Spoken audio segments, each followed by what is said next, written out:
Hello welcome back to yours. ഇന്ന് നമുക്ക് Christmas special ഒരു ചിക്കൻ ഫ്രൈഡ് റൈസ് ആണ് കേട്ടോ. ചിക്കൻ അധികം ഡീപ് ഫ്രൈ ഒന്നും ചെയ്യാതെ ഇതൊരു സൈഡ് ഡിഷ് പോലും ഇല്ലാതെ കഴിക്കാവുന്ന അത്രയും ടേസ്റ്റി ആയിട്ടുള്ളൊരു റൈസാണ്.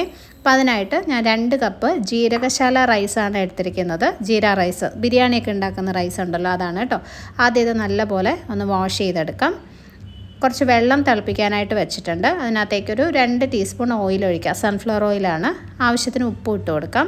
ഉപ്പ് കുറച്ച് കൂടുതലായിരിക്കണം കേട്ടോ. ഒന്ന് ടേസ്റ്റ് ചെയ്ത് നോക്കുമ്പോൾ ഇച്ചിരി ഒന്ന് മുന്നിട്ട് നിൽക്കണം. എന്നാൽ മാത്രമേ റൈസിൽ ആവശ്യത്തിന് ഉപ്പ് പിടിക്കത്തുള്ളൂ. ഉപ്പിട്ടതിന് ശേഷം നല്ലപോലെ ഒന്ന് മിക്സ് ചെയ്തിട്ട് ഈ വെള്ളം ഒന്നും കൂടി നന്നായിട്ടൊന്ന് ബോയിൽ ചെയ്ത് വരാനായിട്ട് ഇങ്ങനെ വെട്ടിത്തിളച്ച് വരുന്നവരെ ഒന്ന് വയ്ക്കാം. വെള്ളം ഇതുപോലെ തിളച്ച് തുടങ്ങുന്ന സമയത്ത് നമ്മൾ കഴുകി വെച്ചിരിക്കുന്ന റൈസ് ഇട്ട് കൊടുക്കുക. ഇത് കുതിർത്തിട്ടില്ല കേട്ടോ, കഴുകി ഉടനെ തന്നെ നമ്മൾ കുക്ക് ചെയ്യാനായിട്ട് വെക്കുകയാണ്. റൈസ് ഇട്ട് കഴിഞ്ഞിട്ട് പെട്ടെന്ന് തന്നെ ഒന്ന് ഇളക്കി കൊടുക്കണേ. അല്ല താഴെ ഇങ്ങനെ പാനിൻ്റെ താഴെ ഒട്ടിപ്പിടിച്ചിരിക്കാതിരിക്കാനായിട്ടാണ് കേട്ടോ. അപ്പോൾ ഒന്ന് മിക്സ് ചെയ്തതിന് ശേഷം ഇത് നന്നായിട്ട് വെന്ത് വരുന്നവരെ വെയിറ്റ് ചെയ്യാം. റൈസ് ഓവറായിട്ട് ഒത്തിരി വെന്ത് കുഴഞ്ഞു പോകരുത്. ഓരോ റൈസും ഇങ്ങനെ സെപ്പറേറ്റ് ആയിട്ട് കിടക്കുന്ന രീതിയിൽ വേവിച്ചെടുക്കുക. ഇനി ഇത് തണുക്കാനായിട്ട് വെക്കാം. നന്നായിട്ട് തണുത്തതിന് ശേഷമാണ് നമ്മൾ ഫ്രൈഡ് റൈസ് ഉണ്ടാക്കുന്നത്.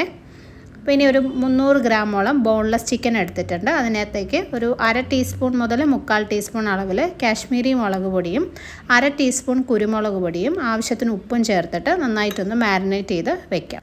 ഇതിനകത്ത് കോൺഫ്ലവർ ഒന്നും ആവശ്യമില്ല. അപ്പോൾ അത് മിക്സ് ചെയ്തിട്ട് ഉടനെ തന്നെ നമുക്ക് കുക്ക് ചെയ്യാം. മാരിനേറ്റ് ചെയ്ത് ഒത്തിരി സമയം വെക്കേണ്ട ആവശ്യമില്ല.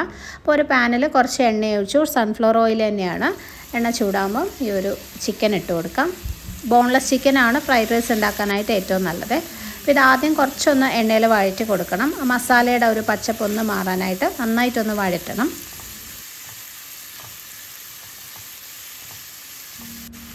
ഈ ഒരു രീതിയിലായി കഴിയുമ്പോൾ നമുക്കത് ചെറിയ തീയിൽ അടച്ച് വെച്ച് കുക്ക് ചെയ്യാം. ഒട്ടും വെള്ളമൊന്നും ഒഴിക്കരുത്.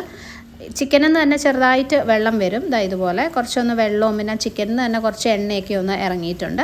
അപ്പോൾ ഇടയ്ക്കിടയ്ക്ക് ഇങ്ങനെ ഒന്ന് തുറന്ന് ഇളക്കി കൊടുത്താൽ മതി. ചെറിയ തീയിൽ തന്നെ വയ്ക്കുക. ഒരു 10 മിനിറ്റിനുള്ളിൽ തന്നെ ചിക്കൻ വേവ് കേട്ടോ. ചെറിയ പീസുകളാണ്, പിന്നെ ബോൺലെസ് ചിക്കനും ആണല്ലോ. അപ്പോൾ നമ്മുടെ ചിക്കൻ ഇവിടെ റെഡി ആയിട്ടുണ്ട്. ഒത്തിരി മൊരിഞ്ഞു പോകരുത്, ഒത്തിരി അങ്ങ് ഫ്രൈ ആയി പോകരുത്. സോഫ്റ്റ് ആയിരിക്കണം, നല്ല ആവശ്യത്തിന് വെന്തിട്ടുണ്ടാവണം. ഇത് നമുക്ക് വേറൊരു പാത്രത്തിലോട്ട് മാറ്റി വയ്ക്കാം. ആ ചിക്കനിൽ നിന്ന് തന്നെ കുറച്ചും കൂടെ എണ്ണയൊക്കെ ഇറങ്ങിയിട്ടുണ്ട് കേട്ടോ. അപ്പോൾ ഇനി എക്സ്ട്രാ വീണ്ടും ഇപ്പോൾ എണ്ണ ഒഴിക്കേണ്ട ആവശ്യമില്ല. അപ്പോൾ ഈ ഒരു എണ്ണയിലോട്ട് തന്നെ നമുക്കൊരു 4 മുട്ട ഒഴിച്ചു കൊടുക്കാം. ആവശ്യത്തിന് ഉപ്പ്, കുറച്ച് കുരുമുളക് പൊടിയും കൂടി ഇടാം. ഇതിനൊന്നും കറക്റ്റ് അളവൊന്നുമില്ല, നമ്മുടെ ഇഷ്ടം പോലെയൊക്കെ ചേർക്കാം കേട്ടോ. മുട്ടയായാലും ഇഷ്ടമുള്ള അത്രയും ചേർക്കാവേ. ഞാനിപ്പോൾ 4 എണ്ണം എടുത്തുവെന്നേ ഉള്ളൂ. 2 3 എണ്ണം മതിയെങ്കിൽ അത് നിങ്ങളുടെ ഇഷ്ടം പോലെ അഡ്ജസ്റ്റ് ചെയ്യാം. അപ്പോൾ നന്നായിട്ട് നമുക്കൊന്ന് സ്ക്രാമ്പിൾ ചെയ്തൊന്ന് ചിക്കി പൊരിച്ചെടുക്കാം. ഇതും നമുക്ക് വേറൊരു പാത്രത്തിലോട്ട് മാറ്റി വയ്ക്കാം.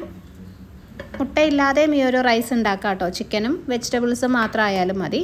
അപ്പോൾ ഈ പാനിൽ ഞാൻ കുറച്ചും കൂടെ എണ്ണ ഒഴിച്ചിട്ടുണ്ട്. സൺഫ്ലവർ ഓയിൽ തന്നെയാണ്. ഇനി നമുക്ക് വെജിറ്റബിൾസ് ചേർക്കാം. ഒരു ക്യാപ്സിക്കത്തിൻ്റെ പകുതി, ഒരു വലിയ ക്യാരറ്റ്, എല്ലാം ചെറുതായിട്ടാണ് അരിഞ്ഞിരിക്കുന്നത്. നീളത്തിന് കനം കുറച്ച് വേണമെങ്കിലും കട്ട് ചെയ്യാം. ഏകദേശം ഒരു 10 ബീൻസ് ഉണ്ടാവും, അതും കൂടി ചേർത്തിട്ടുണ്ട്. ഇതിനകത്ത് ക്യാപ്സിക്കം മസ്റ്റായിട്ടും ചേർക്കണം കേട്ടോ. അതിനൊരു നല്ല ഫ്ലേവറാണ്. ഹൈ ഫ്ലെയിമിൽ വെച്ചിട്ട് വഴറ്റി കൊടുക്കാം. ഫ്രൈഡ് റൈസിൻ്റെ വെജിറ്റബിൾസ് കുക്ക് ചെയ്യുമ്പോൾ എപ്പോഴും ഹൈ ഫ്ലെയിമിലായിരിക്കണം. ഒത്തിരി വെന്ത് പോകേണ്ട ആവശ്യമില്ല. നന്നായിട്ടൊന്ന് വാടി വന്നാൽ മതി. അതിൻ്റെ കളറൊന്നും മാറരുത്. ഹൈ ഫ്ലെയിമിലിട്ട് നന്നായിട്ടൊന്ന് വാടി തുടങ്ങുന്ന സമയത്ത് ഇതിനകത്തേക്ക് നമുക്ക് ഒരു ചിക്കൻ ക്യൂബ് ചേർത്ത് കൊടുക്കാം. ഈ ചിക്കൻ ക്യൂബ് നിർബന്ധമില്ല കേട്ടോ, എന്നാലും ചേർക്കുമ്പോൾ ഒരു പ്രത്യേക ടേസ്റ്റാണ്. എല്ലാത്തിനും ആ റൈസിന് ഉൾപ്പെടെ നല്ലൊരു ടേസ്റ്റ് കിട്ടും. ചിക്കൻ ക്യൂബിൽ അത്യാവശ്യം നല്ല രീതിയിൽ ഉപ്പുണ്ട്. അപ്പോൾ ഇത് ചേർത്തതിന് ശേഷം മാത്രമേ പിന്നെ എക്സ്ട്രാ ഉപ്പ് നമ്മൾ ഇട്ട് കൊടുക്കാവുള്ളൂ, അല്ലെങ്കിൽ കൂടിപ്പോവും.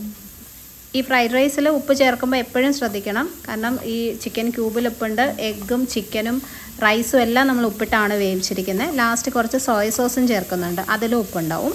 അപ്പം വളരെ ശ്രദ്ധിച്ച് തന്നെ ഉപ്പ് ചേർക്കണം കേട്ടോ. നന്നായിട്ടൊന്ന് മിക്സ് ചെയ്തിട്ട് ഒന്ന് ടേസ്റ്റ് ചെയ്ത് നോക്കാം. പിന്നെ വേണമെങ്കിൽ മാത്രം കുറച്ച് ഉപ്പ് ഇട്ട് കൊടുക്കാം. ഈ ചിക്കൻ ക്യൂബ് ഇട്ട് കഴിയുമ്പോൾ ചെറുതായിട്ട് ഇങ്ങനെ പാനിൽ ഒട്ടുന്ന പോലെ, ചെറിയൊരു ഒന്ന് സ്റ്റിക്കി ആയിട്ടിരിക്കുന്ന പോലെ തോന്നും. പക്ഷേ അത് കുഴപ്പമില്ല, നല്ലതായിട്ടൊന്ന് മിക്സായി വരുമ്പോൾ ശരിയായിക്കോട്ടെ. അപ്പോൾ ഇതൊന്ന് വാടി വെജിറ്റബിൾസ് ഒന്ന് വെന്താൽ മാത്രം, ചെറുതായിട്ടൊന്ന് വെന്താൽ മാത്രം മതി. ഇനി ഇതിൽ നമ്മൾ സ്ക്രാമ്പിൾ ചെയ്ത് വെച്ച, ചിക്കി പൊരിച്ച് വെച്ച മുട്ടയും ഫ്രൈ ചെയ്ത് വെച്ച ചിക്കനും ഇട്ട് കൊടുക്കാം. എല്ലാം കൂടി നന്നായിട്ടൊന്ന് മിക്സ് ചെയ്തെടുക്കാം. ചിക്കൻ ക്യൂബിൻ്റെ ഒരു ഫ്ലേവർ, ഒരു ടേസ്റ്റ് എല്ലാത്തിലും നന്നായിട്ടൊന്ന് പിടിച്ച് വരണം. ഇനി നമ്മൾ വേവിച്ച് വെച്ച റൈസ് ഇടാം.